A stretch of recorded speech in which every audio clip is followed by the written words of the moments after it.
programa Justiça Cidadã já está de volta, falando sobre execução penal. Hoje, conversando com o juiz Fernando Mendonça. Recentemente, o governo estadual inaugurou a Central Integrada de Alternativas Penais e Inclusão Social, CIAPS. Já o Tribunal de Justiça inaugurou, dentro do mesmo espaço da CIAPS, as instalações da Segunda Vara de Execuções Penais e Penas Alternativas. Doutor Fernando, quais são os serviços prestados dentro desse complexo? Então, nós dividimos os serviços em 3 blocos. Os serviços de medidas cautelares alternativas à prisão, que inclui monitoração eletrônica e demais medidas cautelares. E a monitoração eletrônica eu falo que é o carro-chefe. E aí nós temos as penas privativas de liberdade, que no caso é a fiscalização e monitoramento das pessoas que estão na prisão domiciliar regime aberto e também no livramento condicional e suicídio da pena. E temos o bloco das penas alternativas, das penas restritivas de direito. E aí nós temos várias equipes, nós temos 5 equipes e estamos ampliando para atingir as audiências de custódia. Já temos 2 pessoas da nossa equipe trabalhando com os colegas da audiência de custódia.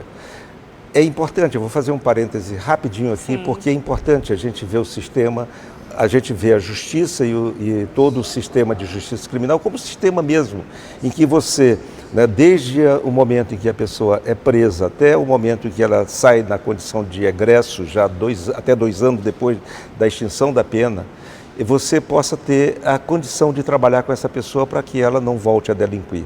Tá? Então, dentro dessa concepção, a ideia é que nós acompanhemos essa pessoa desde o momento em que ela sai da audiência de custódia com a aplicação de uma medida cautelar alternativa à prisão, até depois da condição dela de egresso e extinta pena. Tá?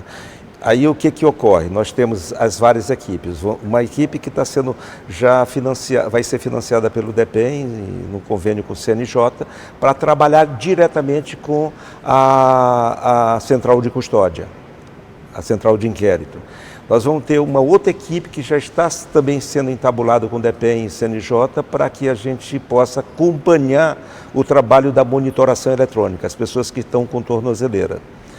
E nós temos, além dela, a equipe que trabalha com as penas alternativas, a equipe que trabalha na fiscalização da pessoa que está em casa, seja no livramento condicional ou na prisão domiciliar, e nós temos uma outra equipe que trabalha com a pessoa do egresso e de sua família.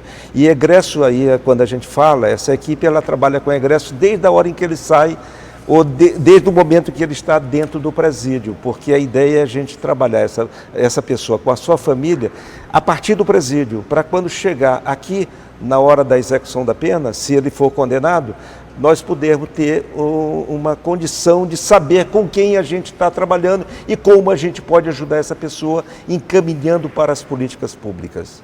Então, este é o sentido de todas essas equipes.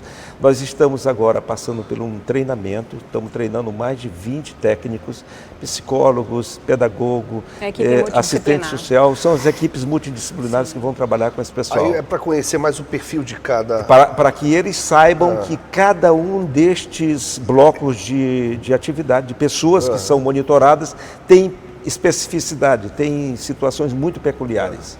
E eles conheçam e saibam como trabalhar com cada um desses perfis. Entendeu? Então, nós estamos muito otimistas de que esse trabalho, além desse trabalho, conjunto, não só um trabalho externo, e de encaminhamento para as políticas públicas, a gente tem o trabalho com os eixos temáticos, em que a gente vai oferecer oficinas para Maria da Penha, para o trânsito, para drogas. Ainda este ano? Ainda este ano, dentro do próprio espaço. O espaço é muito bonito, é muito voltado grande. Para esses projetos voltados para a sociedade? Valoriza também? E humaniza o nosso trabalho. Isso é uma parceria do Judiciário com o Executivo? Exato, é uma parceria do DEPEN, do CNJ, da CEAP, Secretaria de Administração, Tribunal de Justiça, Ministério Público, Defensoria e a segunda VEP. E serão eventos e a unidade abertos de ao monitoramento público? Capitaneada pelo desembargador Frois. Ótimo. E doutor Fernando, serão eventos abertos ao público? Não, serão a mais gente vai direcionado mesmo? Totalmente para essas pessoas que estão respondendo o processo ou estão em execução de pena. Sim. E, doutor Fernando, como é que se encontra esse atual cenário aqui no Maranhão, dessa questão das medidas alternativas, né, da socialização? Como é que o senhor poderia avaliar este atual momento? Eu acho que nós estamos num momento riquíssimo de muita criatividade, muita inovação e uma coisa que a gente reputa como das mais relevantes nesse processo todo. Nesse trabalho todo, eu vejo que há uma tolerância entre as instituições, respeito mútuo e existe assim, uma grande vontade de acertar, né, de encontrar denominadores comuns para os problemas e acertar, para que a gente possa realmente garantir que aquele objetivo maior da execução penal se cumpra, que é a reintegração social das pessoas que cometem delitos.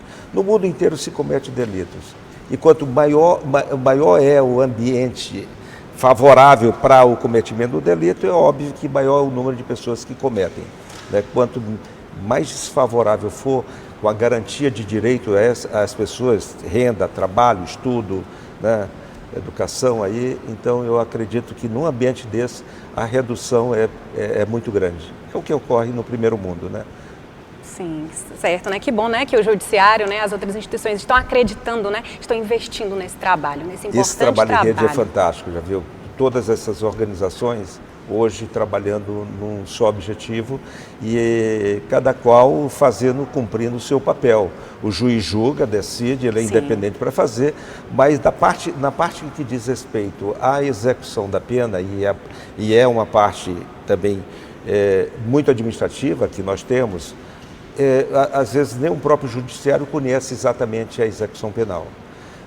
Nós, na execução penal, na minha vara especificamente, nós trabalhamos com 15% no máximo de atividade judicante, de decidir, de despachar em processo. A maior parte, 85%, é toda de fiscalização, monitoramento, construção de políticas públicas e construção de redes de apoio, redes de suporte.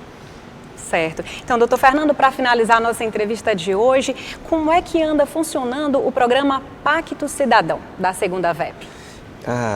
Esse é um projeto que foi lançado pela Segunda VEP, nós temos todas as normativas, feito a partir das resoluções do CNJ a respeito das penas pecuniárias, provimento estadual da Corregedoria sobre penas pecuniárias, e